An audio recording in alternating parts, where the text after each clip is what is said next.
우리는 이 성경이 하나님의 말씀인 것을 믿습니다. 우리는 이 성경을 통해서 구원을 받고 복을 받을 것입니다. 아멘, 아멘, 아멘.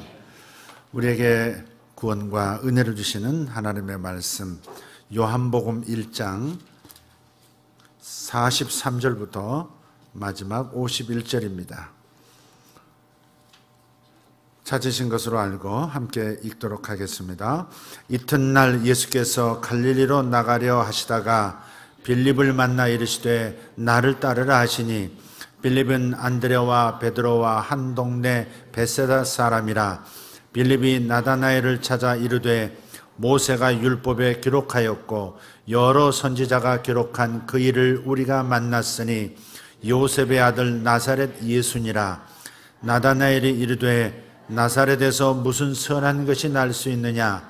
빌립이 이르되 와서 보라 하니라. 예수께서 나다나엘이 자기에게 오는 것을 보시고 그를 가리켜 이르시되 보라, 이는 참으로 이스라엘 사람이라. 그 속에 간사한 것이 없도다. 나다나엘이 이르되 어떻게 나를 아시나이까? 예수께서 대답하여 이르시되 빌립이 너를 부르기 전에 내가 무화과 나무 아래에 있을 때 보았노라. 나다나엘이 대답하되 랍비여, 당신은 하나님의 아들이시요 당신은 이스라엘의 임금이로소이다. 예수께서 대답하여 이르시되 내가 너를 무화과 나무 아래에서 보았다 함으로 믿느냐? 이보다 더 큰 일을 보리라. 또 이르시되 진실로 진실로 너희에게 이르노니 하늘이 열리고 하나님의 사자들이 인자 위에 오르락 내리락 하는 것을 보리라 하시니라. 아멘. 여러분, 오늘 이제 추석 명절 연휴 시작이니까 혹시 가셔서 써먹으실 수 있도록 얘기 하나 하겠습니다. 논어에 이런 말이 있습니다. 인불지불온 불역군자호. 남이 알아주지 않아도 화나지 않으면 이 또한 군자가 아니냐. 남이 알아주지 않아도 화나지가 않다면 이 또한 군자가 아니냐, 그런 뜻입니다. 이것은 인간에 대한 공자의 이상이고 지향점이었습니다. 사람들이 이런 군자가 되기를 공자는 희망했던 것이죠. 그런데 공자는 왜 군자의 조건으로 남이 알아주지 않아도 화나지 않는 것, 이러한 내용으로 제시를 한 것일까? 그것은 필리경, 자신을 알아주지 않는다고 불평하고 원망하고 화를 내는 사람이 많았기 때문일 것입니다. 오늘날도 다르지 않습니다. 자신을 알아달라고 엉뚱한 짓을 하는 사람들도 있습니다. 심지어 죄를 저지르는 사람도 있습니다. 대중의 인기를 먹고 사는 연예인의 경우 잊혀지는 것이 두려워서 일부러 스캔들을 만들기도 한다는 얘기도 들었습니다. 정치인들이 격한 말이나 좀 보기 어려운, 좀 민망한 돌출 행동을 하는 것, 이것 또한 자신의 존재감을 드러내는 정치적 수사이고 몸짓입니다. 공자는 이런 한심한 행태를 군자가 버려야 할 악덕의 하나로 뽑은 것이죠. 그럼에도 불구하고 우리가 생각할 것은 사람이 가장 두려워하는 것 중 하나가 잊혀짐이라는 것, 부인할 수 없다는 것입니다. 아무도 알아주지 않아서 사람들의 기억에서 잊혀지는 것을 죽는 것보다 두려워하는 것이 인생들이라는 겁니다. 그래서 어느 여류 작가가 이런 유명한 말을 남겼습니다. 가장 비참한 여인은 죽은 여인이 아니라 잊혀진 여인이다. 그런데 다시 생각해 보면 왜 이것을 군자의 조건으로 공자가 제시했을까? 이 공자의 글, 이 논어를 해석하는 학자들의 두 가지 해석이 있는데요. 이런 속뜻이 있다고 합니다. 하나는 무엇을 하든 그 기준을 남에게 두지 말고 나 자신에게 두라, 그런 권고라는 겁니다. 여기에는 자기 자신에 대한 확고한 신념, 자기성에 대한 확고한 자기 정체성의 뿌리를 내리는 거죠. 우리 그리스도인으로 말하면 나는 하나님의 자녀야. 나는 영성을, 하나님의 생명을 이어받은 하나님의 자녀야. 여기에 뿌리를, 자기의 정체성에 뿌리를 두는 거죠. 외부에서 일어나는 좋고 나쁨에 반응하면서 나의 존재를 확인하는 것도 아니고, 내가 목사다, 내가 건축사다, 내가 변호사다, 내가 배관공이다, 내가 하수도 청소하는 사람이다, 내가 아파트 경본이다, 이런 자기 직책, 이런 것들이 자기 정체성의 뿌리가 아니라는 것. 오로지 하나님의 자녀라는데 정체성을 두고 영원한 기쁨을 항상 누리는 사람들, 이게 그리스도인들이죠. 공자는 이것까지는 갈 수가 없는 사람이지만 어쨌든 간에 자기 자신에 대한 확고한 자기 기준, 확신이 있는 사람들, 이런 사람들은 남에게 기준을 두지 않고 나 자신에게 둘 수 있다는 겁니다.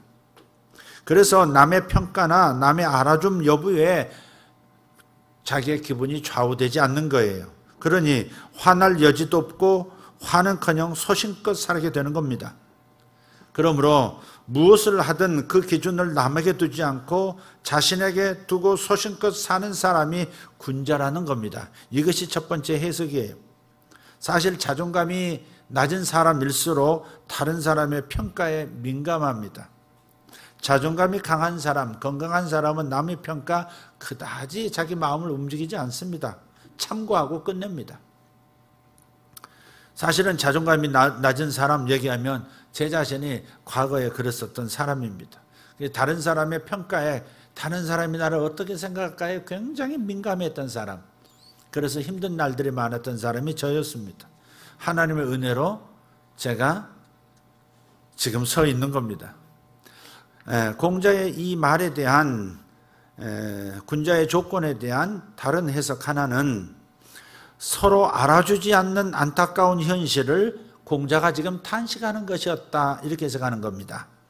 알아줄 만한 사람을 알아주지 않는 이 현상, 공자가 살았던 시대도 지금 우리가 사는 시대도 심지어 교회도 예외가 아닙니다. 공자는 이것을 안타까워했다는 겁니다. 여기서 알아줌은 다른 사람에 대한 근본적인 존중이 깔려 있습니다. 알아준다는 것은 그를 존중한다는 것이 그 마음바탕에 깔려 있는 것이죠. 그래서 그의 마음을 들여다보는 것, 그가 처한 상황 내지 사정을 들여다보는 것, 무엇보다 그의 아픔을 들여다보는 것, 이것이 곧 알아줌입니다. 지금 우리에게는 이것이 너무 안 되고 있습니다. 그저 마음속에는 오로지 나만, 나의 이익만 있고 다른 사람의 존재가 들어갈 틈이 없는 것입니다. 그러니 알아줌의 꽃이 피어날 토양이 없는 거예요. 마음도 삶도 세상도 삭막할 수밖에 없는 이유가 여기에 있습니다. 그러면 알아줌이라는 이 꽃을 우리가 어떻게 피워낼 수 있을까? 부모가 자식을 알아주는 겁니다. 자식이 부모를 알아주고, 아내가 남편을 알아주고, 남편이 아내를 알아주고, 친구가 또 다른 친구를 알아주고, 선생이 제자를, 제자가 선생을, 목회자가 성도를, 성도가 목회자를, 성도가 성도를 서로 알아주는 그 은혜가 우리에게 넘쳐나기를 소원합니다. 이것을 아주 실천적으로 보여주신 분이 우리 구주 예수 그리스도세요. 히브리서 저자는 히브리서 4장 15절에서 이렇게 말합니다. 우리 주님에 대해서 이렇게 정의하는 거예요. 우리에게 대제사장이 계시는데 우리의 연약함을 동정하지 못하실 분이 아니요 모든 일에 우리와 똑같이 시험을 받으신 이로되 죄는 없으시도다 그랬어요. 주님께서 우리의 연약함을 다 이해하신다는 겁니다. 아신다는 겁니다. 공감하시는 분이라는 거예요. 개역성경에는 체휼하지 아니하시는 분이 아니요 그랬어요. 그냥 우리가 힘들 때 같이 힘드시다는 거예요. 우리가 기쁠 때 같이 기뻐하시는 분이라는 거예요. 사실이 그래요. 주의 영이 내 영에 들어오셔서 하나가 되어 계시거든요. 마치 우유와 버터를 같이 넣고 이렇게 믹서기에 돌려버리면 우유와 버터를 구별은 하지만 더 이상 나눌 수 없는 존재가 되어버리듯이 조물주의 영, 아니 이 땅에 오셔서 인간처럼 수많은 희노애락을 경험하신 그것을, 그리고 그 희노애락을 극복하신 예수의 영이 나의 연약한 영과 하나가 되어 있는 상태, 더 이상 분리할 수 없는 상태로 들어와 계시는 거예요. 그러니까 내가 느끼는 고통이 그분의 고통이 되는 것이고, 내가 느끼는 기쁨과 만족감이 그분의 기쁨과 만족이 되는 거예요. 우리가 함께 행복하고 함께 불행해하는 겁니다. 우리 주님은 이 정도로 우리를 체휼하시는 분이라는 거예요. 이 정도로 우리를 아시고 이해하시고 공감하시는 수준이 아니라 같이 느껴버리시는 분이라고 지금 고백하고 있는 겁니다. 우리에게 있는 대제사장은 우리의 연약함을 동정하지 못하실 분이 아니시요 모든 일에 우리와 똑같이 시험을 받으신 이로되 죄는 없으시니라. 죄에서 승리하신 분의 영이 우리 안에 들어와 계시는 거예요. 한마디로 우리 모두를 한 사람 한 사람 각자 알아주시는 분이 바로 예수님이라는 뜻입니다. 그래서 이 시간에는 우리를 잘 알아주시는 주님에 대해서 은혜를 나누고자 하는 겁니다. 오늘 본문을 보면 세 분이 등장인물로 나타납니다. 예수님, 두 번째는 제자 빌립, 그리고 그 다음 제자가 되는 나다나엘. 이 나다나엘은 성경에서 바돌로메라고도 표현하고 있습니다. 나다나엘은 바돌로메입니다. 주님과 빌립은 이미 아는 사이, 이 본문에서는 적어도 이미 아는 사이에 나를 따르라 해서 빌립이 예수님을 따랐으니까 아는 사이예요. 빌립이 주님의 제자가 되었습니다. 빌립은 구원자를 기다리던 의로운 사람이었는데 주님을 만나는 순간 바로 이분이 모세와 여러 선지자들이 약속했던 구원자, 메시아시다라는 확신을 갖게 됐어요. 그래서 주님의 제자가 됐습니다. 그리고 또 다른 관계, 빌립과 나다나엘도 아는 사이였습니다.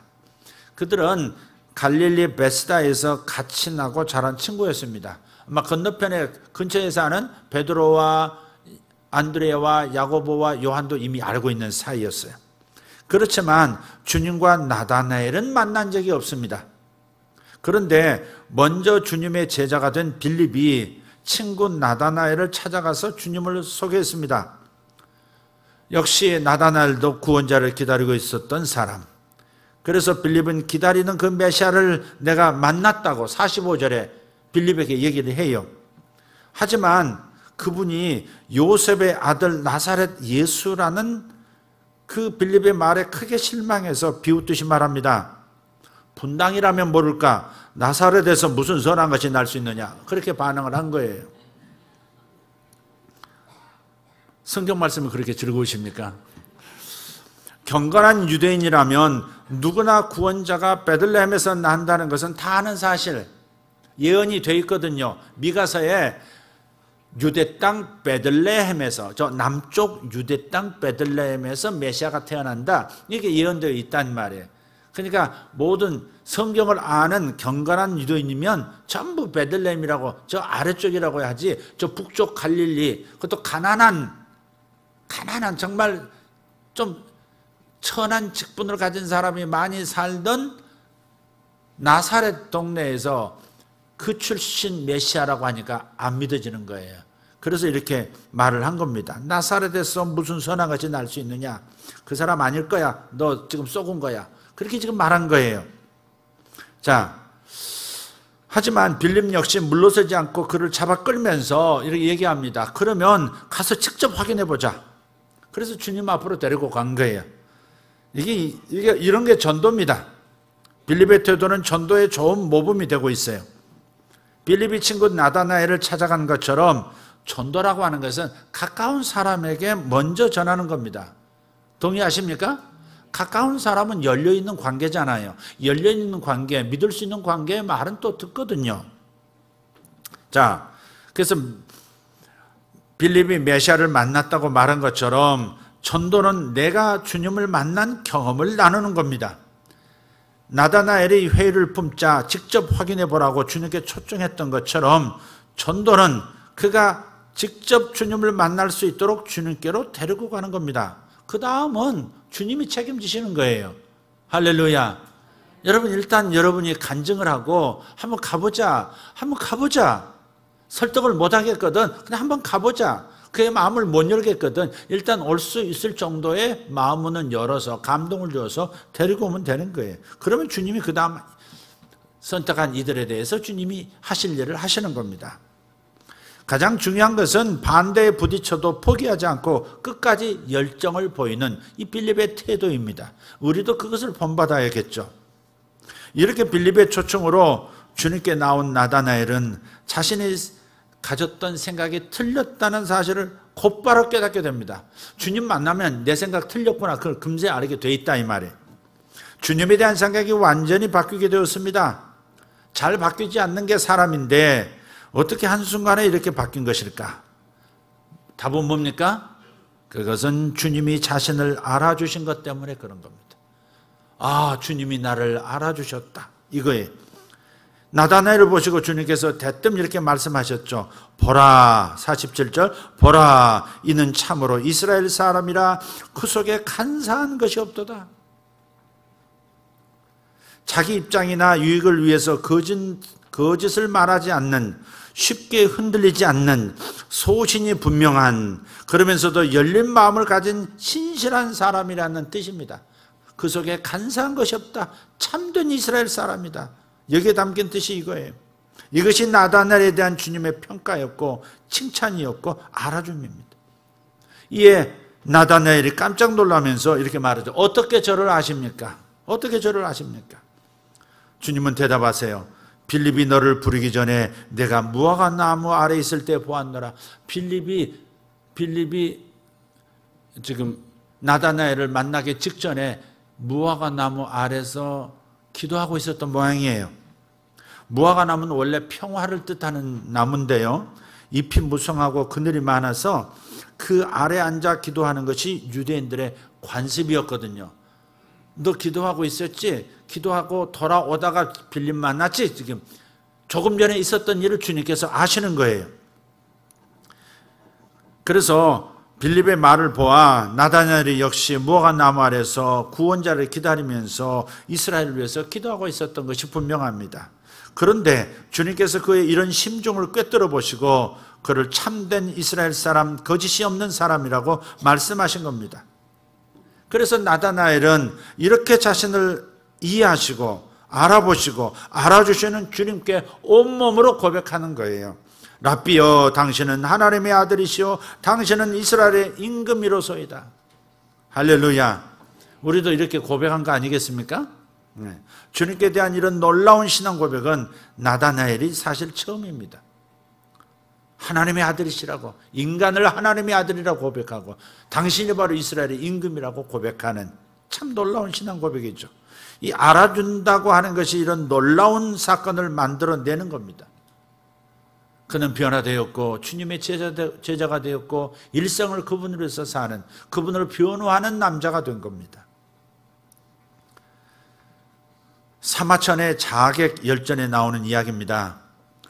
중국 전국시대 진나라에 예양이라는 선비가 있었습니다. 자기를 알아준 지백이라는 사람을 충성스럽게 섬겼는데 이 지백이 조양자라는 사람에게 죽임을 당하고 맙니다. 그러자 예양은 지백의 원수를 갚기 위해서 관직에서 조용히 물러납니다. 하지만 예양은 조양자를 죽이지도 못했고 오히려 조양자에게 붙잡혀서 자신마저 죽임을 당할 위기에 놓이게 됩니다. 조양자가 묻습니다. 왜 나를 죽이려고 했느냐? 이렇게 물으니까 그가 대답하기를 내가 섬기던, 나를 알아주던 지백의 원수를 갚기 위해서라고 말하면서 이런 유명한 명언을 남겼습니다. 여러분 들어보셨을 겁니다. 선비는 자신을 알아주는 사람을 위해서 죽고 사위직이자사. 선비는 자신을 알아주는 사람을 위해서 죽고 또 여위 열기자용, 여인은 자신을 기쁘게 하는 사람을 위해 얼굴을 꾸민다. 맞나요? 여자는 자기를 기쁘게 하는 사람을 위해 화장한다. 참고하시기를 바랍니다. 남편들, 화장 안 하고 여러분을 하루 종일 보거든 기쁘시게 못 해드린 겁니다. 누군가 나를 알아준다고 하는 것은 자신의 모든 것을 내어놓을 만큼 값지고 신나는 일입니다. 그래서 예양처럼 알아준 그 사람을 위해서 그는 목숨을 걸게 된 것이죠. 여기 나다나엘도 그랬던 겁니다. 성경의 본문 말고는 단지 이름 정도만 소개되고 있을 뿐 그에 대한 기록이 거의 없습니다. 그런데 전해주고 있는 이야기에 의하면 그는 복음을 전하다 순교했다고 합니다. 소아시아 지방, 그러니까 지금 터키 지방이죠. 브리기아와 리카오니아 등을 거쳐서 현재 아르메니아 알팍 지방에서 10여 년간 복음을 전하다가 산채로 살가죽이 벗겨진 후에 십자가에 못 박히고 그래도 살아있는 그를 목을 베입니다. 머리가 베어지는 순교를 당하였다고 합니다. 그러니까 자신을 알아주는 주님께 순교로 보답을 한 것이다. 이렇게 한번 우리가 그의 삶을 해석해도 되겠습니다. 우리도 때때로 알아주지 않는 사람들, 알아주지 않는 세상, 알아주지 않는 교회, 알아주지 않는 지체, 알아주지 않는 가족을 원망하기도 합니다. 가까이 있으면서도 알아주지 않으니 서운할 때가 많습니다. 그래서 우리는 서로 마음을 알아주고 이해하고 배려해야 하는 것입니다. 그리고 표현도 해야 합니다. 마음속으로 이해하고 배려하면서도 알아주면서도 표현 못하는 사람들도 참 많습니다. 그것이 약함을 보이는, 특히 남자들이 이런 표현들은 약함을 보이는 거야 이렇게 생각하는 사람들, 항상 지적하고 뭘 이렇게 바르게 하라고 아내를 이렇게 지적하고 이렇게 뭐 다듬으려고만 하는 그런 사람들은 사실은 내심 안에는 자기의 약함을 드러내는 거예요. 그게. 그래서 표현해야 합니다. 그건 약한 게 아니에요. 강한 사람만이 다른 사람을 칭찬하고 알아주고 세워주고 높여주고 그러는 겁니다. 무엇보다도 서로의 생각과 감정까지도 알아주고 이해하는 그 심리적인 보살핌, 이런 것들을 주고받아야 할 줄 믿습니다. 그러나 기억해야 합니다. 사람들은 잘할 수 없다는 것, 알아도 우리는 부분적으로만 알고 혹은 잘못 아는 것들이 많다는 거예요. 그래서 사람들은 자기 속에 자기 나이만큼 나이를 먹은 개 2마리를 키우고 있다. 제가 가끔 하는 말이 그겁니다. 자기 안에 자기 나이만큼 나이 먹은 개 2마리를 키우고 산다. 첫째는 선입견, 두 번째는 선입견.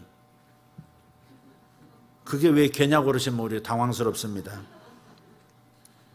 나를 가장 정확하고 세밀하게 온전히 아시고 이해해 주시는 분은 주님뿐인 줄 믿습니다.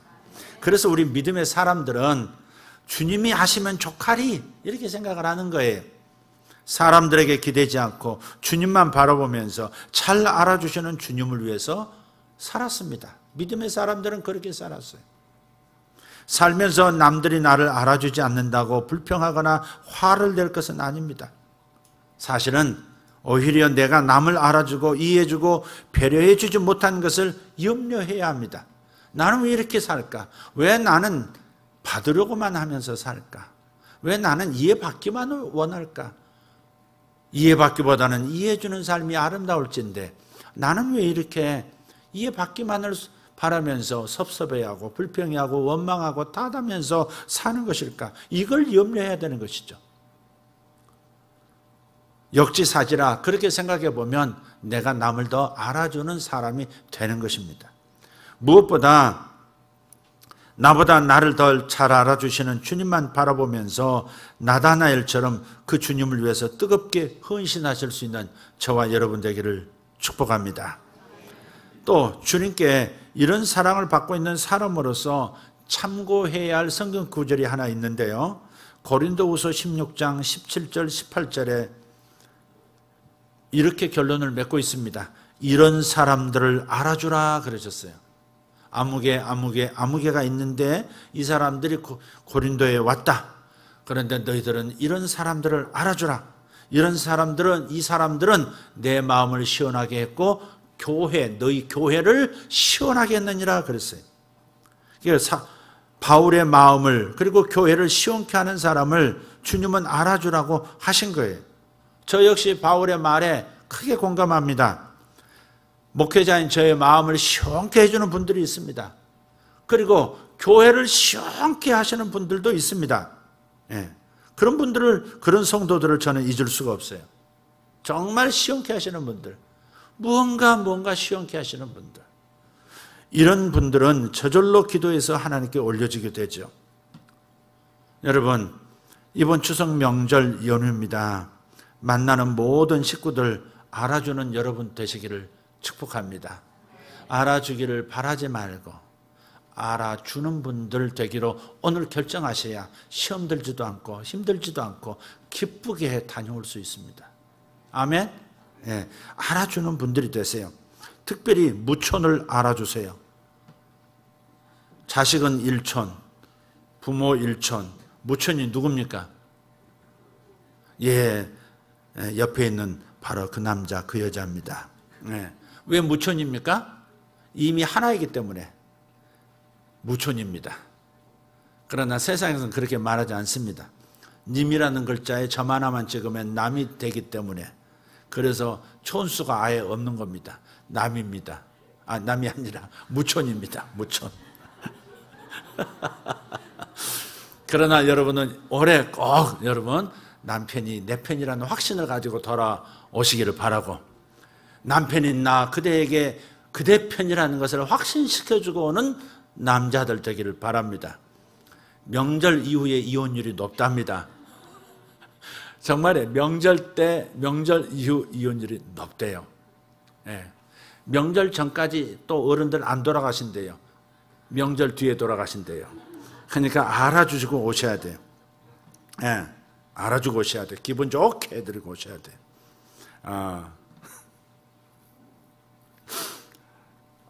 여러분 시댁에 먼저 가세요? 친정 쪽에 먼저 가세요? 시댁 쪽에 되게 먼저 가요. 시댁에 일찍 먼저 갔으면 일찍 간 대신 일찍 떠나세요. 되게 여기서 남편이 내 편이 못 돼주는 부분이 거기에요. 일찍 떠나줘야 돼요.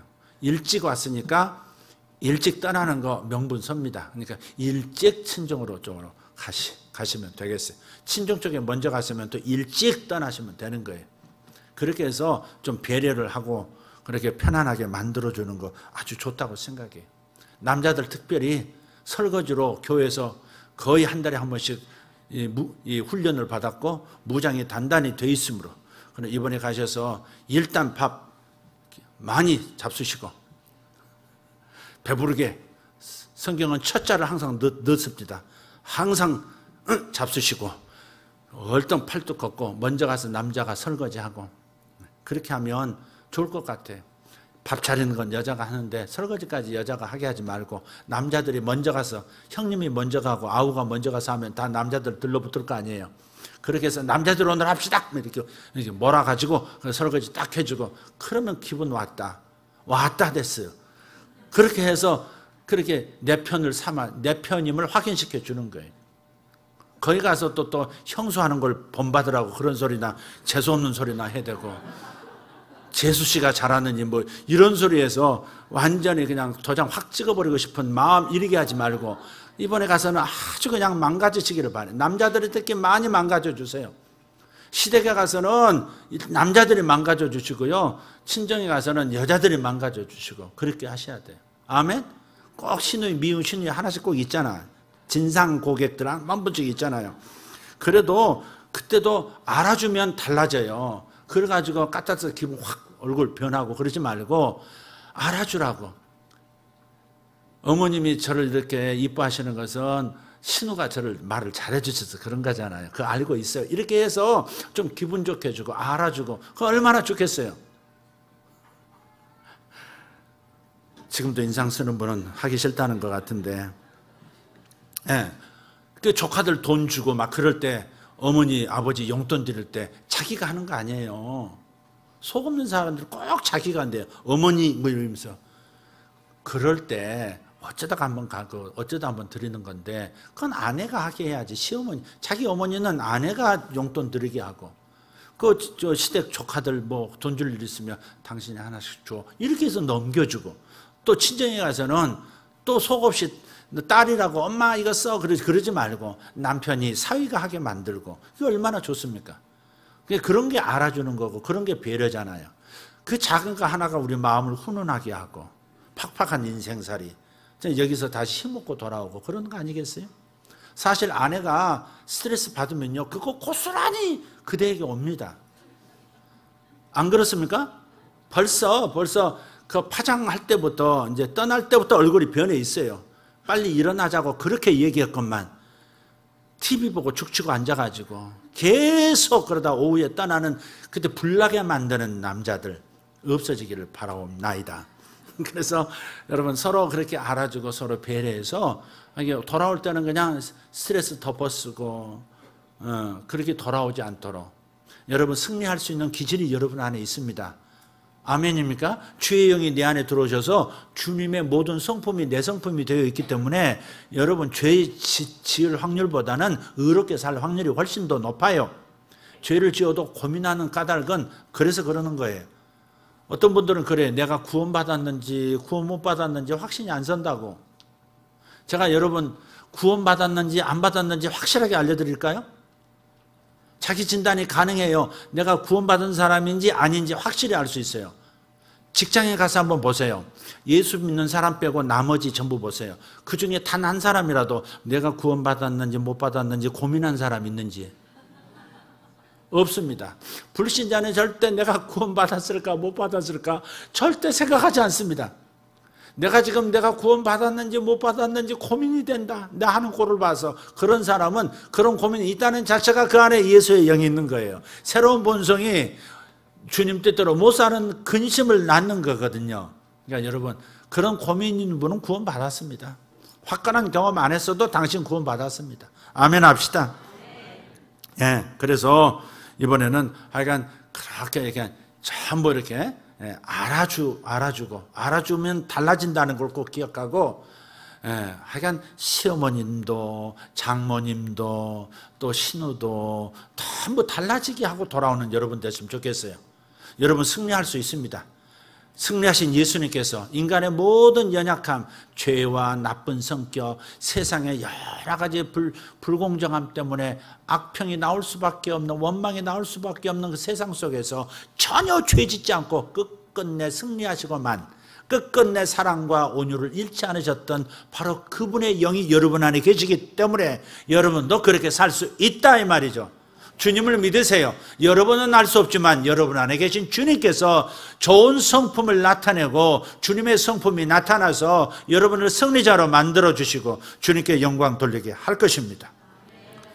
여기 본문을 이 고린도 후서 16장에 보면 이런 사람들을 알아주라고 하셨던 거 꼭 기억하시기를 바라요. 주님이 알아주셔서 내가 변한 것이 사실이 아닙니까? 주님이 나를 알아주셨거든요. 제 이름을 부르면서 제가 누구란 걸 내가 어떤 고민 가운데 있다는 것을 이름 한번 부르시면서 다 알아주셨거든요. 그래서 제가 주님께 헌신했거든요. 그 인생이 달라졌어요. 이번에 만나게 될 많은 가족 친지들도 마찬가지. 과거에 경험한 나쁜 일에 시달리지 마십시오. 선입견에 과거 경험에 시달리지 말고 새로운 눈으로 출발해서 전혀 다른 행동을 하고 다른 마음으로 다가가서 다르게 변화시키고 돌아오시면 되겠습니다. 내가 알아주면 그는 달라질 겁니다.